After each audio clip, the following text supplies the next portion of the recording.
Hello everyone, it's Tim, the Pinkcrusader. I'm going to tell you a little story about what happened to me, how I broke my neck. It was Sunday, October 25th, 1998. Started out as a promising day. I got up and got a shower like I normally do, and I went off to work out with my brother on a new trampoline that we had just got in. And after that, I was going to meet my buddy Carl and my other friend Dylan, my bandmates, and we were going to record 3 songs that we had. Needless to say, I didn't make it to that rendezvous. As we were working out on that trampoline, everything was going fine. I was learning it. It was a professional trampoline, and so it was a lot springier than a normal trampoline. It could be used in competition, but I'd never been on one of those before. And so I was just there to get a feel for it. I wasn't trying any new tricks, only stuff that I had done before. The last trick I tried was a double front tuck. Now, I had a bad feeling about it. I didn't really want to do it. Why did I do it? I don't know. But I went for it. And somewhere in the middle of a double front tuck, I got lost. I kicked out too early. That stopped my rotation. It didn't completely stop my rotation. That might have actually helped me. But it just slowed it down enough that when I landed, I didn't land on my feet or even my back. I landed on my head. Now, with a string bed trampoline, the bed itself acts as a spring, because as you come down on it, it tightens, and then it releases and launches you up higher. Now, when you have a lot of curly hair like I did, as the strings tighten, it catches your hair if you land on your head, which is exactly what I did. So as I went down, my head stayed in the same position. My body rotated, and so my neck dislocated. And I hit, and I bounced up, and I landed again. I locked my spinal cord together. I bent my cord in 2 90-degree angles. Kind of looked like a jagged lightning bolt on the MRI and CAT scans and all that good stuff.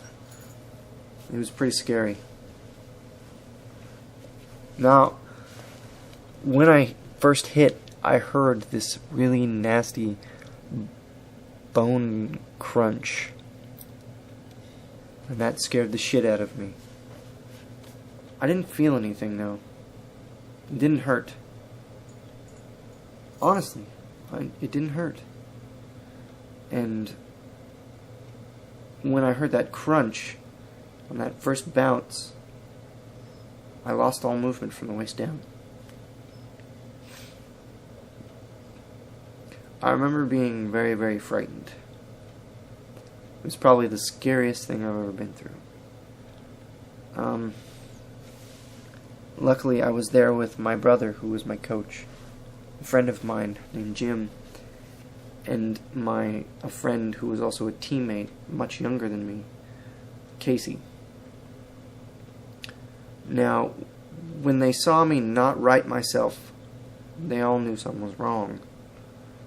Jim, who was a volunteer firefighter, and a farm boy, big, sturdy, strong hands, came and grabbed my neck and braced on my shoulders so my head couldn't move. And my brother stopped the trampoline from bouncing. Casey, my young teammate, had to go call 911. When the paramedics got there, they tried to get on the trampoline, but luckily my brother and Jim wouldn't let them, because if they just jumped up there and bounced around, they could have killed me. So my brother and Jim put me on the stretcher and strapped me in. They pulled me off and cut my favorite pair of shorts off me and my shirt off me and put me in the ambulance and drove out of the parking lot. That's as much as I remember of that day. I don't remember anything more. And I'm told that my friends Carl and Dylan, who were waiting for me so that we could make that demo tape, were mad because I didn't show up. Carl called my house and my sisters answered, and I'd tell them the bad news that I had broken my neck. And that's why I didn't make it. But I had only lost movement from my waist down when I broke my neck, which is amazing because of the amount of damage it did to my spinal cord. I still had use of my hands. As you can see now, I don't. My parents were at the beach on that day. They were staying there overnight, and the police finally got in contact with them and brought them back, but I was in traction all night. I was 16 years old, so they couldn't ask me if I wanted to operate, and they had to wait for my parents to get here. They left me in traction overnight and pumped me full of steroids to help bring down some of the swelling in the spinal cord. But as I lay there in traction overnight, my hands and triceps and stuff like that started to go away. The first surgery they did, right here, you can see the scar. They opened it up. They thought they released it. They took a piece of my hip and put it in my neck, and they thought they released my spinal cord, but they didn't. I was in a halo, and they tightened it down too much on my lungs, and I couldn't breathe in. That turned out to be kind of a good thing. In order to make sure that the halo didn't kill me, which it almost did, my lungs collapsed twice, and I got pneumonia and pancreatitis because I couldn't completely breathe. So in order to make sure that the halo didn't kill me, they had to fuse the back of my neck and put a hard collar on me. Well, when they opened me up and looked at the back of my neck, they noticed that the vertebrae were completely locked together. That's when they broke my neck. See, I had only dislocated it and locked it. And so they finally, after a week, freed my spinal cord up. And I probably would be better off. After the first surgery, my feeling rebounded back down to my hips. After the second surgery, I lost it up to here.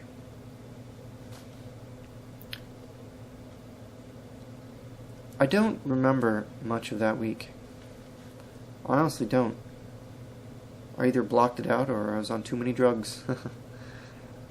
I do know that it was frightening, and the only real night I can remember was one night where I wasn't in pain. I managed to get on my side in a position where it didn't hurt my back, where the halo was digging in. So, that's all I can remember of that first week in the hospital. I don't remember much else. That's all I can really remember, but I don't remember a time I was ever more afraid in my entire life. And it didn't hurt. It didn't hurt when the accident happened. Oh. It hurts now. I have nerve pain. That might never go away. But anyway, that's the story of how I broke my neck. It started out as a really good day. And a split second later, it was the worst day of my life. I'll talk to you guys later, alright? You guys have a good day.